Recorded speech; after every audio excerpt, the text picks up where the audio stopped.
Good evening, friends. Thank you for joining me tonight in this quiet corner of the world, where history moves slowly and gently, like dust settling on ancient stone. Tonight, we'll drift into a story that began over 4,000 years ago in the warm, dusty plains between two rivers, where the very first writers pressed their thoughts into soft clay under a copper sun. Where are you listening from tonight? And what time is it in your part of the world? Whether dawn is breaking or darkness has settled in, you're exactly where you need to be. Go ahead and dim your lights now, if you haven't already. Let the glow of your screen soften. Rest your head against your pillow and allow your shoulders to drop away from your ears. Feel the weight of your body sinking into the comfort beneath you. Allow your breathing to soften, becoming slow and easy, like the gentle flow of the Euphrates River in summer. Tonight, we're going to explore something truly special, a forgotten event recorded on crumbling clay tablets, an event so quiet and so small that historians nearly overlooked it entirely. And yet, this single moment would ripple forward through time, shaping the way civilizations would organize themselves, communicate, and remember. If this peaceful journey helps you unwind tonight, feel free to like and subscribe, only if it feels right to you. No pressure, no rush. We're here simply to let history lull us into rest. So settle in. Let your eyelids grow heavy. And let me share with you the story of the tablets, the scribe, and the forgotten event that changed everything. Let me take you back to a morning in the city of Uruk, around 2100 BC. The air is warm and dry, carrying with it the faint smell of baking bread from the temple ovens and the earthy scent of the Euphrates. Imagine the light, golden, hazy, softening the edges of mud brick buildings that rise like small mountains from the flat land. There's a young scribe named Enlil-Nasir. He wakes before dawn, as he does every morning, in a small room within the temple complex. His sleeping mat is thin, woven from reeds that grow along the riverbank. The walls around him are cool to the touch, thick enough to keep out the worst of the midday heat. He rises slowly, stretching his back, feeling the stiffness that comes from sitting cross-legged all day, every day, pressing a reed stylus into damp clay. Enlil-Nasir is not a priest, though he works in the temple. He is not a king, though he serves the king's administrators. He is a scribe, a keeper of records, a counter of barley, a writer of contracts and prayers. In his world, writing is still new, still magical. Only a few hundred people in the entire city can read. To be a scribe is to hold a strange and precious power. He steps outside into the courtyard, where the stone is still cool beneath his bare feet.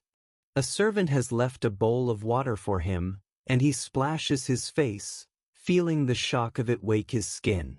Nearby, another servant is preparing the morning meal, a simple flatbread, still warm, with a little honey drizzled on top. Honey in ancient Sumer was a luxury, golden and thick, harvested from wild bees in the marshlands. It was so valuable that it was often given as tribute to the gods. Enlil-Nasir takes a piece of bread, letting the sweetness melt on his tongue, and he thinks, as he often does, about how strange it is that something so small can bring such comfort. He eats slowly, savoring each bite, watching as the sky shifts from deep blue to pale amber.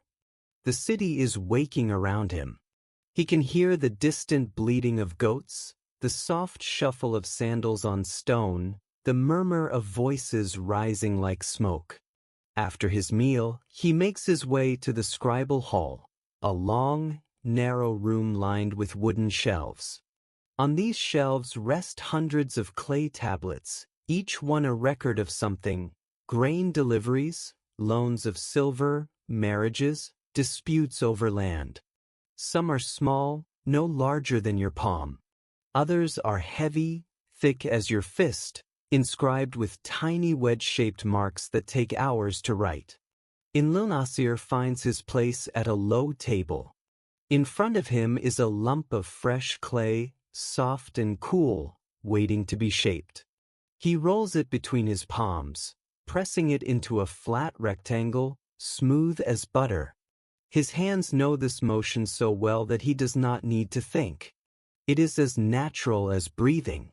Today, he has been tasked with recording the monthly grain distribution from the temple storehouse. It is not exciting work. It is, in fact, extraordinarily boring. But it is important. Without these records, the temple could not function.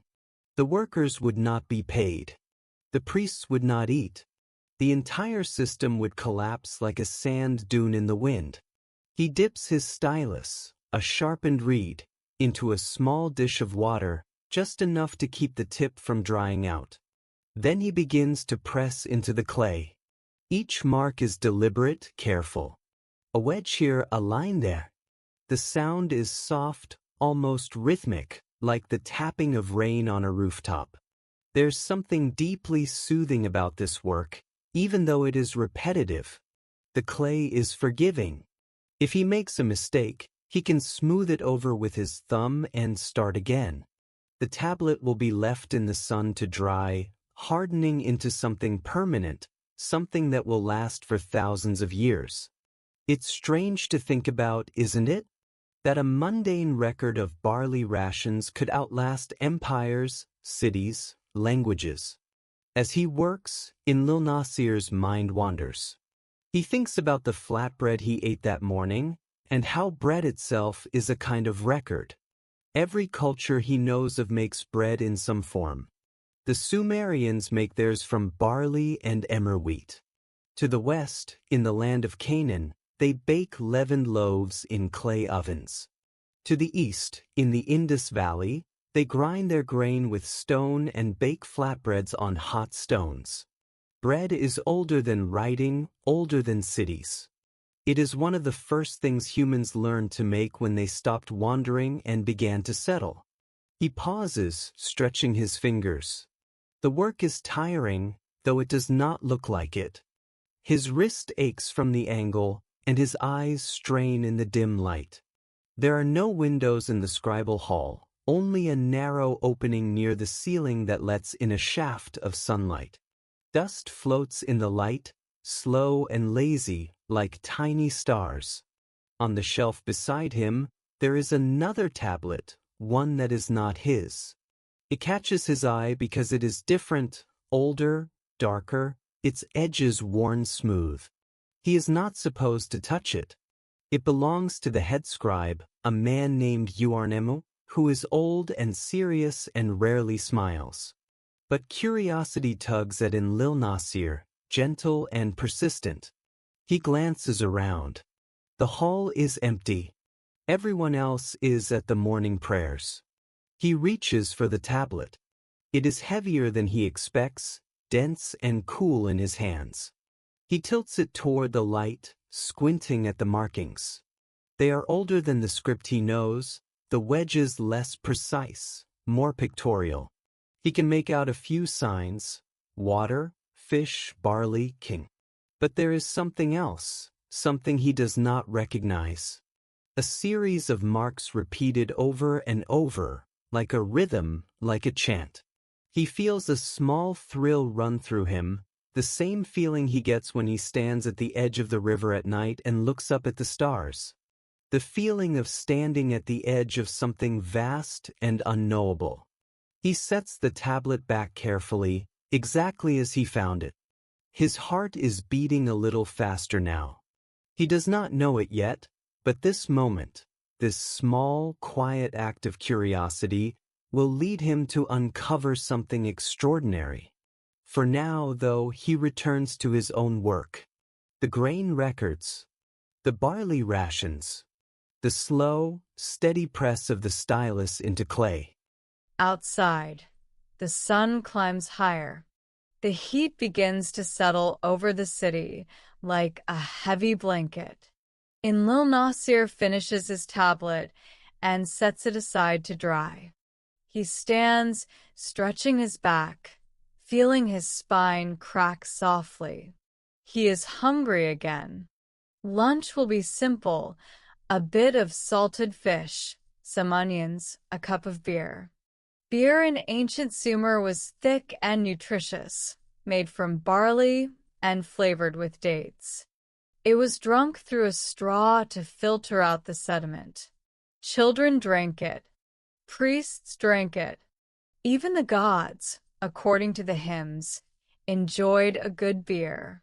He smiles at the thought.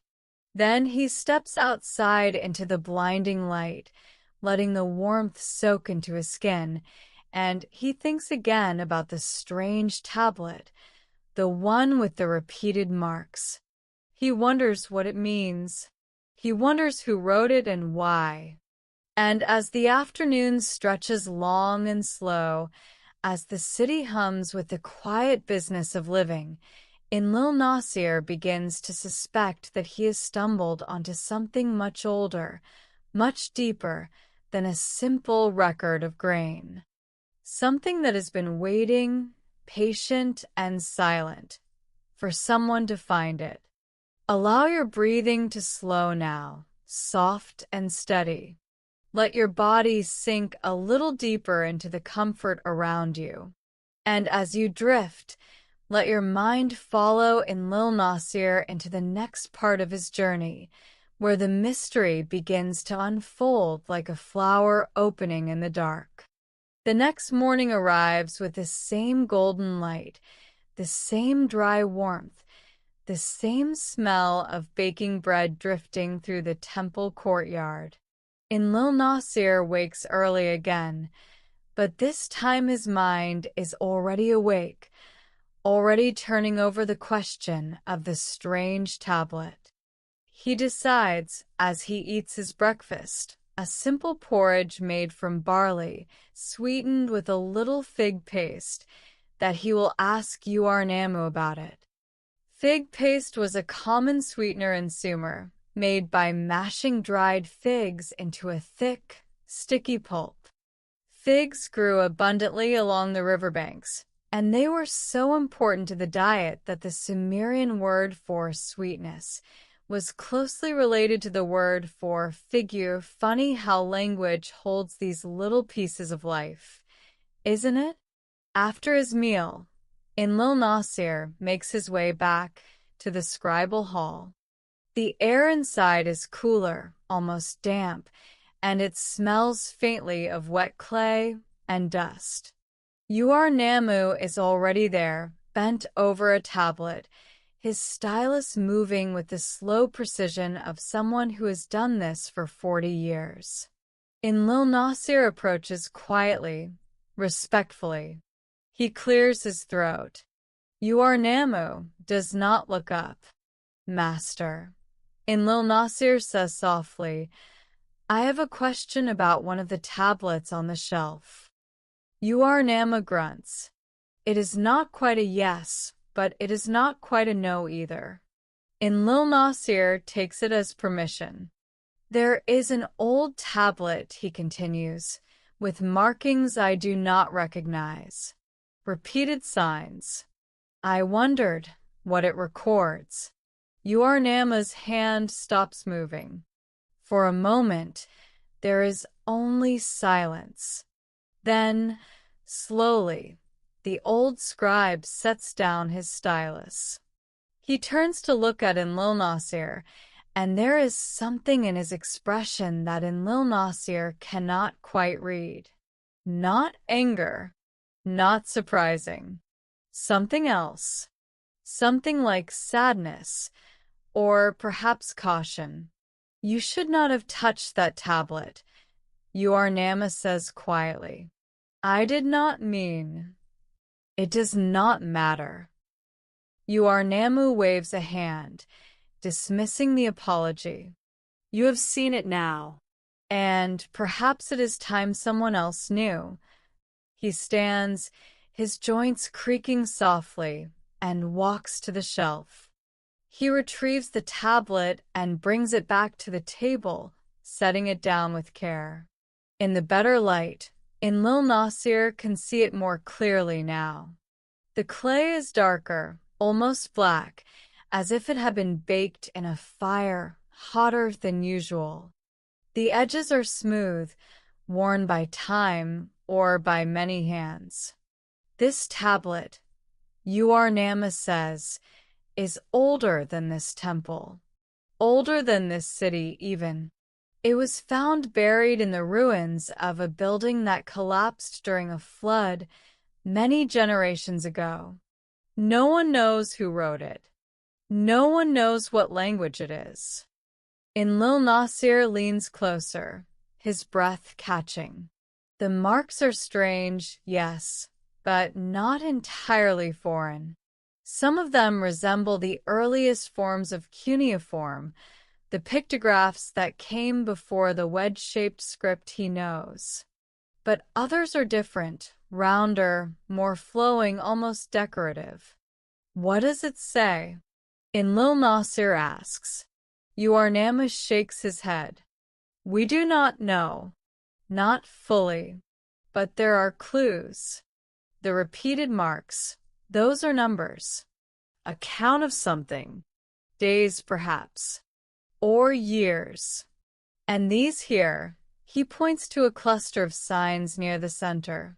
These seem to describe an event. Water. Sky. Fire. Darkness. Enlil Nasir feels a shiver run through him, despite the warmth of the room. A flood. Perhaps. Or something else. There are many stories of great floods, you know. Every city has one. Our own Ziusidra, who built a great boat and saved humanity from the wrath of the gods. The story is told in the temples, sung by the priests. But this tablet is older than those songs. It is older than the temples themselves. Enlil Nasir sits back, trying to absorb this. He thinks of the barley porridge he ate that morning, the fig paste sweetening it. Such ordinary things, repeated day after day, year after year, generation after generation. And yet here is this tablet, this fragile piece of baked clay, whispering of something ancient and catastrophic. Why has no one studied it, he asks. Nama's sighs. Because the priests do not want it studied. To them, it is dangerous. It suggests that there were people before us, people who wrote and built and worshipped, and who were destroyed. It suggests that we are not the first, and that we may not be the last. There is a long silence. Outside, the city continues its slow, steady rhythm. Somewhere, a child is laughing. Somewhere, a donkey brays. Life goes on, indifferent to mysteries buried in clay. What do you think it means? Enlil Nasir asks finally. Nama looks at him for a long moment. Then he says, I think it means that the world is older and stranger than we know. I think it means that history is not a straight line, but a circle. Things rise and fall. Cities are built and then swallowed by sand. And all we can do is write it down, press it into clay, and hope that someone, someday, will find it and remember. He picks up the tablet and returns it to the shelf. Now, he says, his voice firm again, back to work. The grain records will not write themselves. But Enlil Nasir cannot concentrate. His mind is elsewhere, circling the mystery like a hawk over the desert. He thinks about the tablet, the repeated marks, the signs for water and sky and darkness. He thinks about the flood stories, the myths of Ziusidra, and the Great Boat.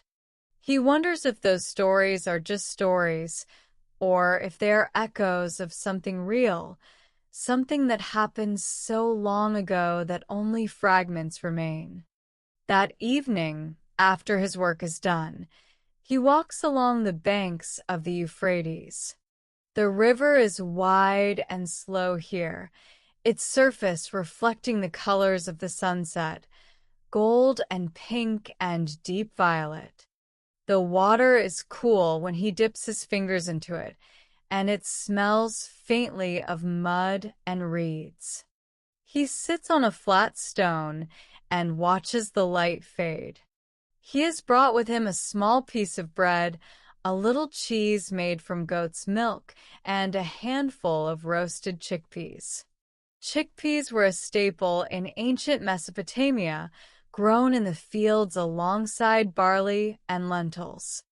They were roasted with salt and eaten as a snack, or ground into flour for making cakes.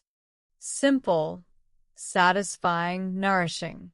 He eats slowly, letting the flavors settle on his tongue, letting his thoughts settle too.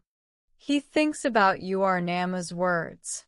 History is not a straight line, but a circle. It is a comforting thought in a way. It means that nothing is ever truly lost. It means that even when cities fall and rivers change course and empires crumble, something remains. A story, a tablet, a mark in the clay. As the stars begin to appear, one by one, Enlil Nasir makes a decision. He will learn more about the tablet. He will find others who might know something, who might be able to translate the strange marks. He will uncover the forgotten event, whatever it was, and he will write it down in the language of his own time so that it will not be forgotten again. It is a small decision, a quiet one, but it is the beginning of something much larger. Allow your mind to drift now, soft and easy. Let the river carry you forward into the next chapter where the search begins in earnest. Let your body relax. Let your thoughts grow hazy and warm, like the last light of the sun sinking below the horizon. 3 days later, Enlil Nasir finds himself standing outside a building he has never entered before. It is near the edge of the city, away from the grand temples and the busy markets, tucked between a potter's workshop and a weaver's house. The building is old, its mud brick walls softened and rounded by time and weather. A narrow door stands slightly ajar, and from inside comes the faint smell of dust and clay. This is the archive, a place where the oldest records are kept, the ones too fragile or too obscure to be stored in the main temple library. Enlil Nasir has heard of it, of course, but he has never had reason to visit. Until now. He pushes the door open gently and steps inside. The light is dim, filtering through cracks in the walls and a small window covered with a woven mat. The room is lined with shelves, just like the scribal hall, but these shelves are older, sagging under the weight of countless tablets. Some are wrapped in linen, others stacked haphazardly, their edges crumbling. Close the door, a voice says from the shadows. You're letting in the dust. Enlil Nasir jumps slightly, then turns to see an old woman sitting in the corner. She is small and bent, her hair white as wool, her hands gnarled like the roots of an ancient tree. She is holding a tablet, squinting at it in the low light. Forgive me, Enlil Nasir says quickly. I did not mean to disturb you. Too late for that. the woman says, but her tone is not unkind. She sets the tablet aside and looks at him with sharp, dark eyes. You are one of Yuarnama's boys, yes? I can tell by the way you stand. Like you are trying very hard not to break anything. Enlil Nasir smiles despite himself. Yes. I am a scribe at the temple. And what brings you here? Looking for something exciting, I suppose. A love poem, perhaps. Or a curse. Everyone wants curses these days. No, Enlil Nasir says. I am looking for information about an old tablet. One that does not match the usual records. The woman's expression shifts, just slightly. Describe it. He does as best he can. The dark clay, the strange marks, the repeated signs for water and darkness. As he speaks, the woman nods slowly, as if confirming something she already suspected. I know the one, she says. Sit. He sits on a low stool near the door, and she rises with some effort, moving to one of the shelves. Her hands move with surprising deftness, pulling aside tablets, brushing away dust, until she finds what she is looking for. She brings back not one tablet, but 3, each wrapped carefully in linen. These, she says, unwrapping the first, are fragments, found in different places at different times, but they all tell the same story, or parts of it at least. Enlil Nasir leans forward, his heart beating faster. The first tablet is small, no larger than his hand, and the markings are faint, worn almost smooth. But he can make out a few signs. Water. Sky. Boat. Survive. It is a flood story, he says softly. Yes and no, the woman replies. It is more than that. Look at the numbers. She points to a series of marks along the edge. Enlil Nasir counts them carefully. 40. And again 40. And again. 40 days, he murmurs. 40 nights. Or 40 years, the woman says. Or 40 generations. The number appears over and over in these fragments. It is a sacred number, a number of completion and transformation. But what it measures, we do not know. She unwraps the second tablet. This one is larger, thicker, and the markings are clearer. Enlil Nasir can see a depiction, crude, but recognizable, of a boat. Not a simple fishing boat, but something enormous, with multiple levels, like a floating house. This is the boat of Ziusidra, he says, recognizing the image from temple carvings. Perhaps, the woman says, or perhaps Ziusidra's story is a memory of this. Perhaps the tablet came first and the story second. Enlil Nasir feels a strange prickling at the back of his neck, the sensation of standing at the edge of something vast and unknowable. He thinks of the bread he ate that morning, flatbread with a bit of honey and crushed dates. Dates were another staple of Sumerian life, sweet and sticky, often used to make a kind of syrup that could be stored for months. The date palm was considered a gift from the gods, a tree that provided not only fruit but also wood for building, leaves for weaving, and sap for wine.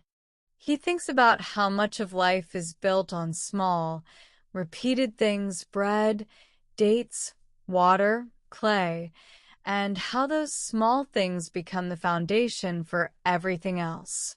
The old woman unwraps the third tablet. This one is different. The clay is darker, almost black, and the markings are not cuneiform at all. They are pictographs, simple and direct. A circle for the sun, wavy lines for water, a jagged line for lightning or fire, and at the center, a single large mark that in Lil Nasir does not recognize. "What is that?" he asks, pointing. The woman shakes her head. "We do not know. Some think it is a god. Others think it is a place. A few believe it is a warning." A warning of what? She looks at him, her expression unreadable. That the world can end, that it has ended before, and that it will end again. There is a long silence. Outside, the sounds of the city continue. Voices, footsteps, the distant clang of a hammer on bronze. But inside the archive, the air feels thick and still, as if time itself has slowed. Why has no one translated these? And Lil Nasir asks, "Because no one wants to," the woman says simply.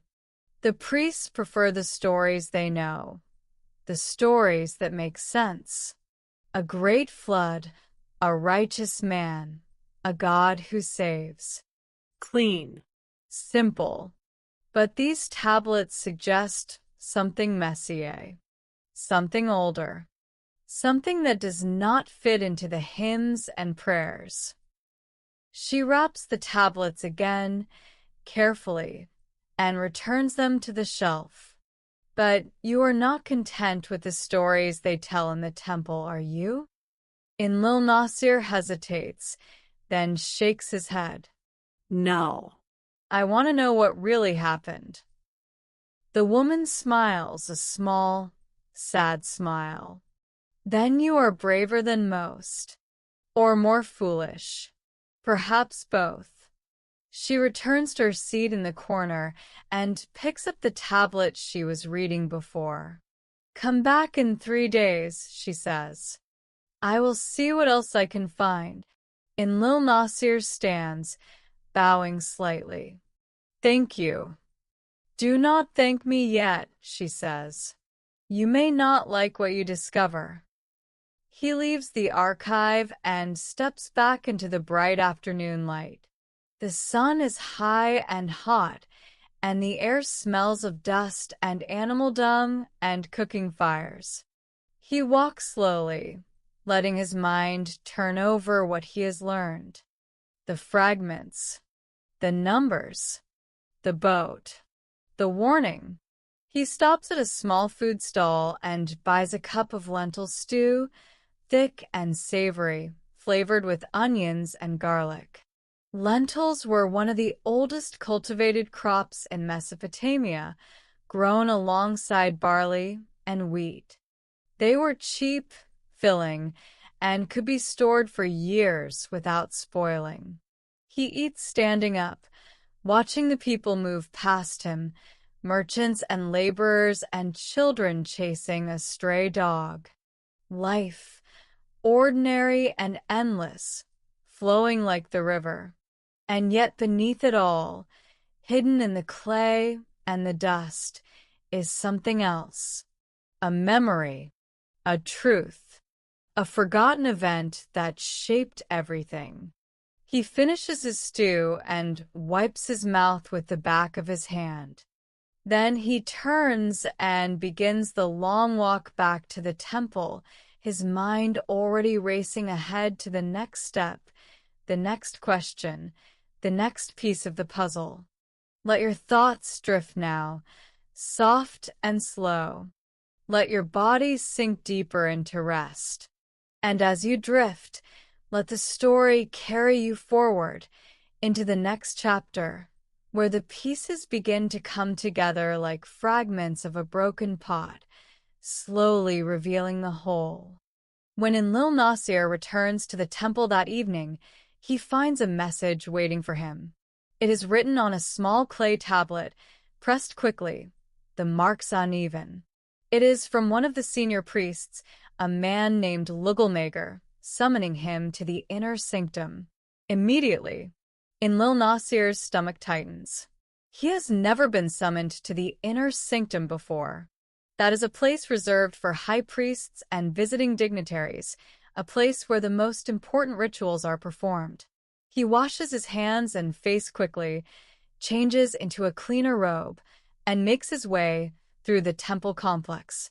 The inner sanctum is at the very heart of the temple, a small room with walls painted in deep blue and gold. The air inside is thick with incense, myrrh and cedarwood, sweet and heavy. The light is dim, coming from a single oil lamp that flickers and dances, casting long shadows. Lugalmager is standing near the altar, his back to the door. He is a tall man, broad-shouldered, with a long beard that has been carefully oiled and braided. He does not turn when Enlil Nasir enters. "Close the door," he says, his voice low and calm. Enlil Nasir does as he is told, his heart beating hard in his chest. He stands just inside the doorway, waiting. "I have heard," Lugalmager says slowly, still not turning, "that you have been asking questions. About old tablets. About floods and forgotten events." Enlil Nasir swallows. "Yes, honored one. I have been studying." "Studying?" Lugalmager interrupts, and now he turns, his eyes dark and unreadable in the lamplight. "Or meddling?" There is a long silence. Enlil Nasir does not know how to answer. Finally, he says, "I only wish to understand." "Understand what?" "The truth. What really happened." Lugalmager steps closer, and Enlil Nasir can smell the incense clinging to his robes, the faint scent of wine on his breath. Wine in ancient Sumer was made from dates or barley, thick and sweet, often mixed with honey or spices. It was used in religious ceremonies, poured out as offerings to the gods. The priests drank it too, of course, though they were not supposed to drink too much. "The truth," Lugalmager says softly, "is not always what we want it to be. The truth can be dangerous. It can shake the foundations of everything we believe. But if the tablets tell us something important, the tablets tell us many things. Some true, some false, some simply misunderstood. But what matters is not what they say, but what people believe they say. Do you understand?" Enlil Nasir shakes his head slowly. "No, honored one. I do not." Lugalmager sighs and turns away, walking to the altar.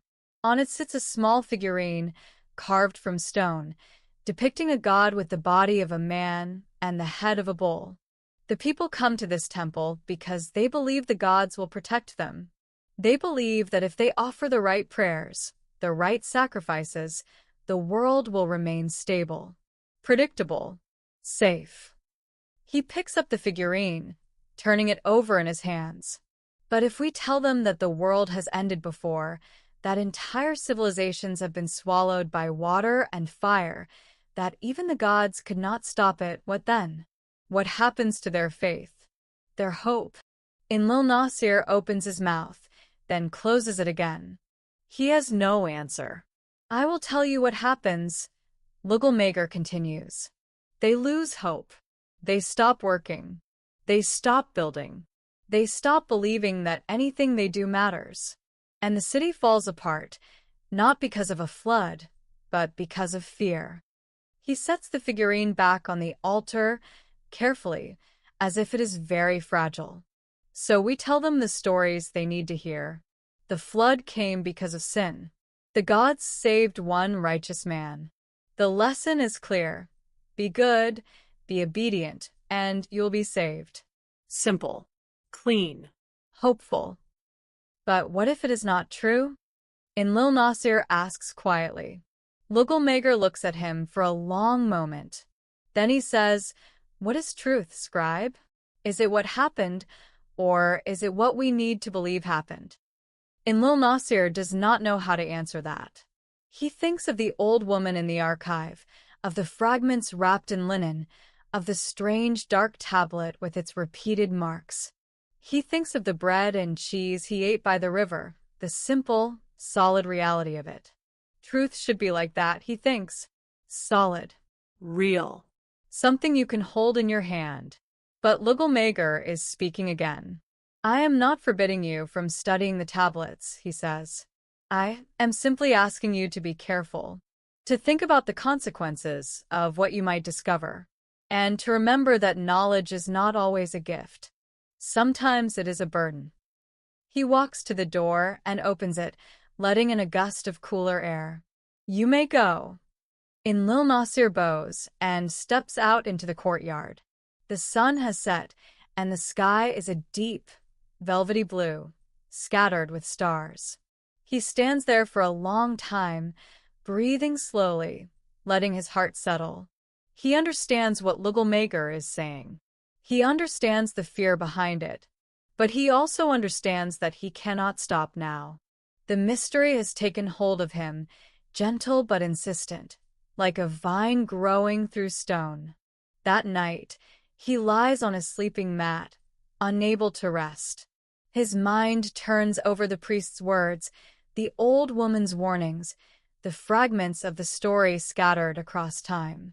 He thinks about the number 40, repeated over and over.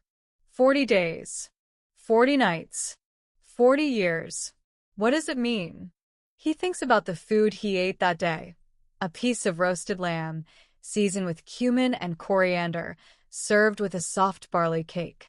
Lamb was a luxury, reserved for festivals and special occasions. The meat was tender, rich, and it left a warm, satisfied feeling in his belly. Cumin and coriander were imported spices, brought by traders from lands far to the east.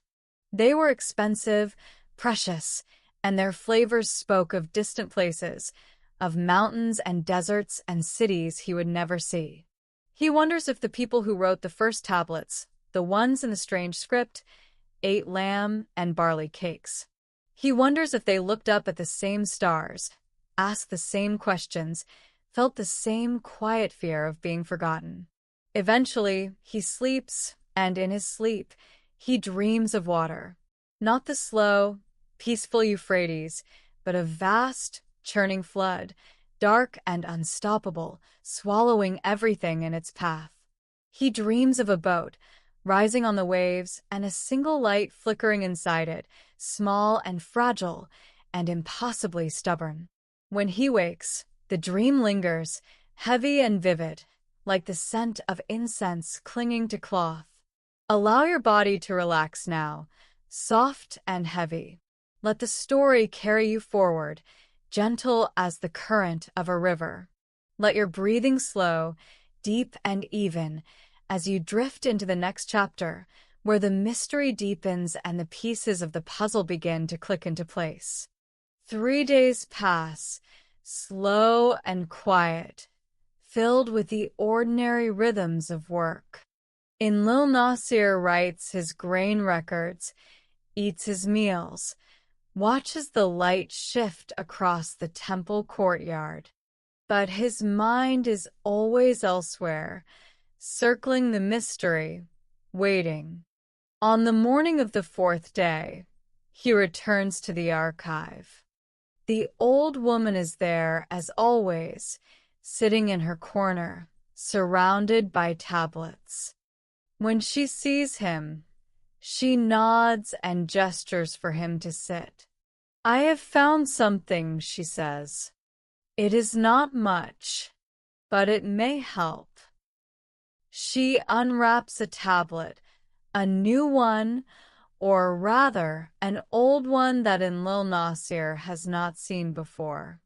The clay is pale, almost white, and the markings are faint, worn by time and handling.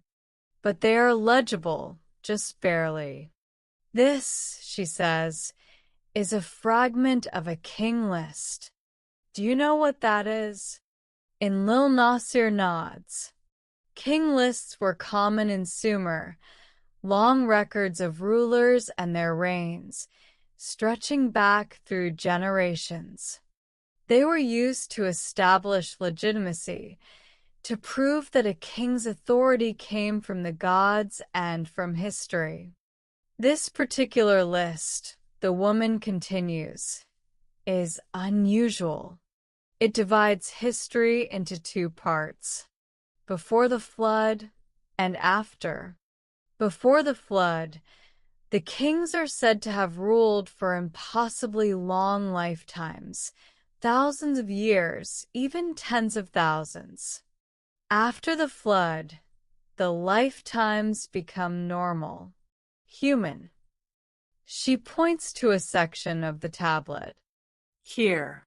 This king ruled for 28,000 years, and this one for 36,000. Absurd, of course. But what if these numbers are not meant to be taken literally? What if they are symbolic? A way of saying that the world before the flood was different, older, stranger. Lil Nasir leans closer, studying the marks. The numbers are staggering, incomprehensible. But beneath the exaggeration, there is a pattern, a structure, a memory of something real. And here, the woman says, pointing to another section, this is the name of the last king before the flood, Ziusidra, the one who built the boat and survived. Lil Nasir feels a small thrill run through him. So the story is true. Perhaps. Or perhaps Ziusidra was a real person, and the story grew around him, like moss on a stone. What matters is this. She taps the tablet gently. The flood was not just a myth. It was an event. Something that happened. Something so catastrophic that it divided history in two. She sets the tablet aside and unwraps another. This one is darker, older, and the script is the strange, flowing pictographs that Lil Nasir saw before. I have been studying these marks, the woman says, and I believe I have begun to understand them. They are not a language, not in the way we think of language. They are a kind of record, a count, a tally. She points to the repeated marks. These are days, 40 days of rain, and these, she points to another set. These are nights, 40 nights of darkness. But why 40? Lil Nasir asks, why that number? The woman shrugs. Perhaps it is literal. Perhaps it rained for 40 days and 40 nights, and the world was covered in water, and only those who had boats survived. Or perhaps 40 is simply a way of saying a very long time. A time of trial and transformation. She leans back, her eyes distant. What I have pieced together from all these fragments is this. Long ago, longer than our oldest stories, there was a great flood. It was not a punishment from the gods, though that is how we remember it. It was a natural disaster. Perhaps a storm, perhaps a collapse of the ice in the far north, perhaps an earthquake that caused the seas to rise. We do not know, but it was real, and it destroyed cities, civilizations, entire ways of life. And Ziusidra? Ziusidra, or someone like him, survived. He had a boat, large enough to carry his family and his animals and his seeds. And when the waters receded, he began again. He planted his fields. He rebuilt his city. He taught his children the old ways, the ways of writing and building and worshiping. And from that single family, over generations, came the cities we know today. Uruk, You are. Eridu, all of them built on the memory of what was lost. Enlil Nasir sits back, overwhelmed. He feels as if he is standing at the edge of a vast chasm, looking down into depths he cannot measure. He thinks of the porridge he ate that morning, the simple barley porridge sweetened with honey, and he realizes that even that small, ordinary thing is part of the chain. Barley, passed down from the survivors of the flood. Honey, gathered from bees that descended from the bees on Ziusidra's boat. Everything connected, everything reaching back to that single, catastrophic moment. Why has no one written this down, he asks. Why has no one told this story? The woman smiles sadly. Because it is not a comforting story. It does not end with the gods saving the righteous. It ends with randomness, with luck, with the simple fact that one man happened to have a boat when the waters rose. That is not the kind of story people want to hear. She wraps the tablets again, slowly, carefully. But you asked for the truth. And this is as close as I can bring you. Enlil Nasir stands, his legs unsteady. He bows to the old woman, deeper than before. Thank you, he says, and he means it with his whole heart. She waves a hand, dismissing him. Go. Write it down if you must. But do not expect anyone to believe you. He leaves the archive and steps into the bright, hot afternoon. The city is alive around him, bustling and noisy and full of life. He walks slowly, letting the sun warm his skin, letting the sounds wash over him. He stops at a food stall and buys a small cake made from chickpea flour, fried until golden and crispy, dusted with salt. Chickpea cakes were a popular street food in Sumer, cheap and filling, eaten by workers and children and travelers. He bites into it, feeling the crunch, the burst of savory flavor, and he thinks about how this simple food has been made the same way for hundreds, maybe thousands of years. A chain reaching back, unbroken, to the time before the flood. That evening, he sits by the river again, watching the water flow past, slow and eternal. He thinks about Ziusidra, floating on that boat, surrounded by darkness and rain, not knowing if he would survive. He thinks about the moment when the rain finally stopped, when the sky cleared, when the first birds flew out to find land. And he thinks about what came after, the slow, patient work of rebuilding, of planting seeds, of teaching children, of writing down the stories so they would not be forgotten.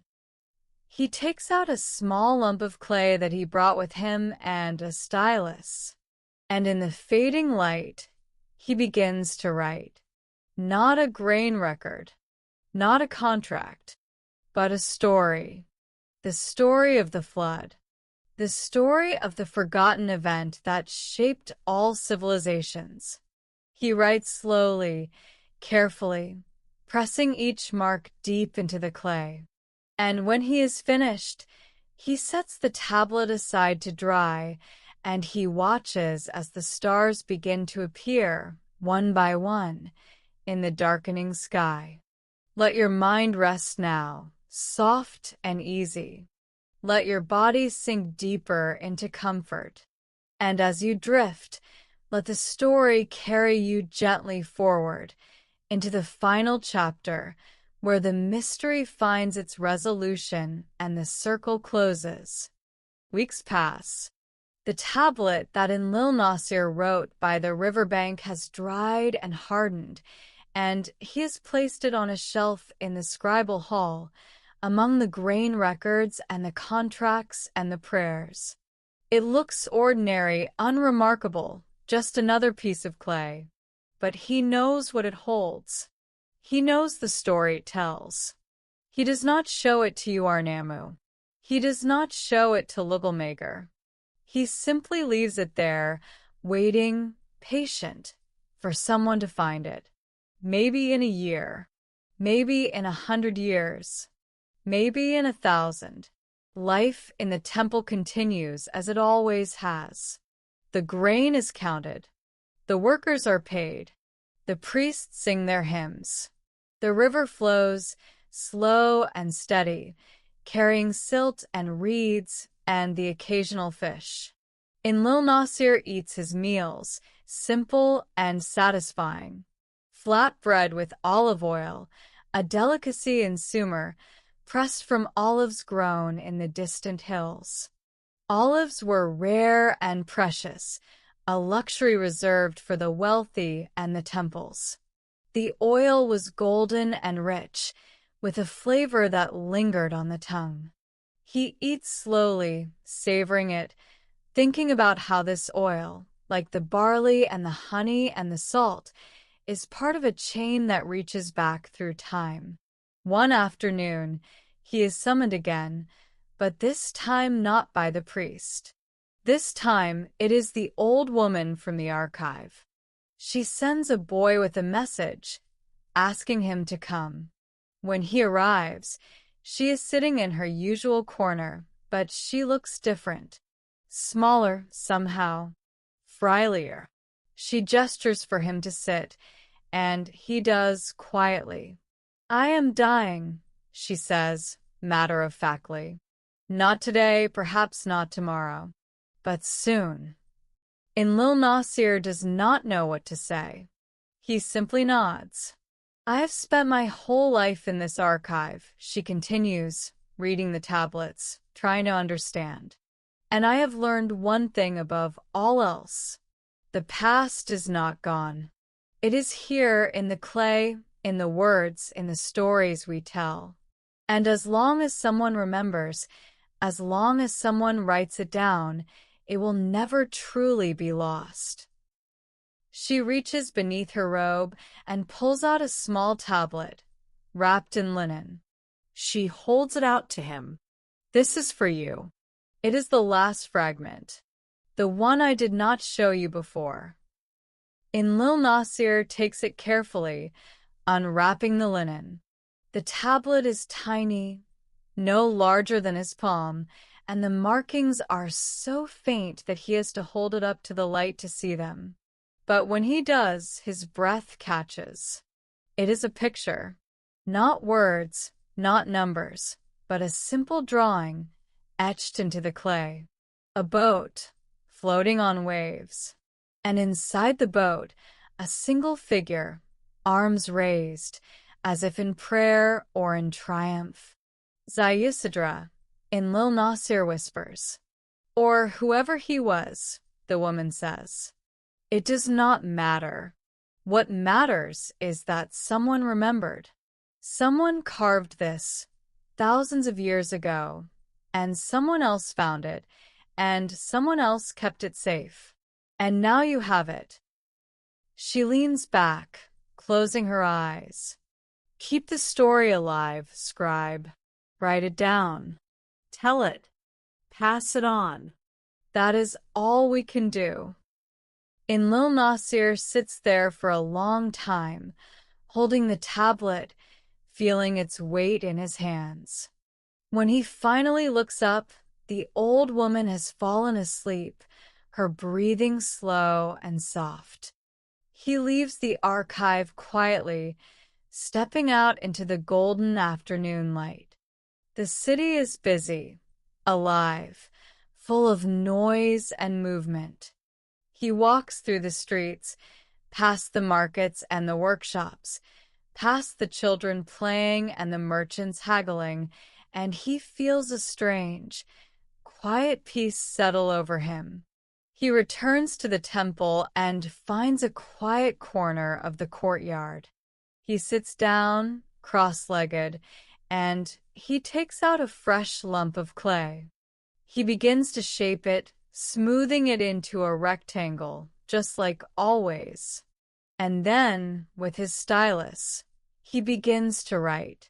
He writes about the flood, about the dark clay tablets and the repeated marks, about Ziusidra and the boat, about the old woman and her lifetime of searching. He writes it all down, carefully, clearly, so that anyone who reads it will understand. And when he is finished, he sets the tablet in the sun to dry.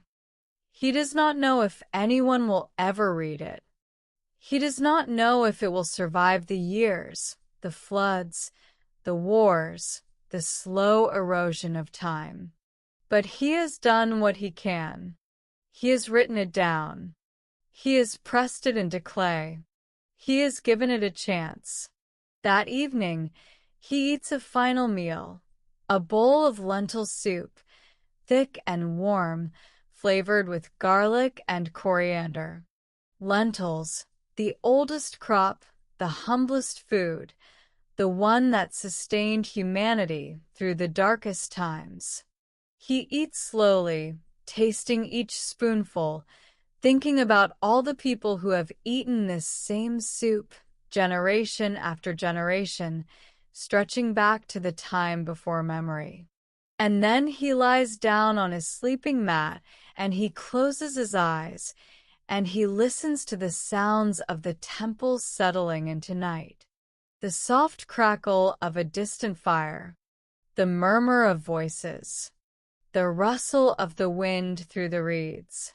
He thinks about the story, the forgotten event, the moment that divided history in two. And he thinks about how, in a way, it is not forgotten at all. It is here in the clay, in the words, in the stories that survive.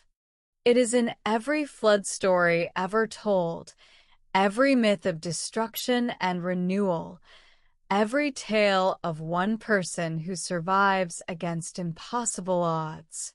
The story is not lost. It has simply been waiting, patient and silent, for someone to remember. And as Lil Nasir drifts into sleep, he dreams of boats and water and stars, and he feels, for the first time in weeks, completely at peace.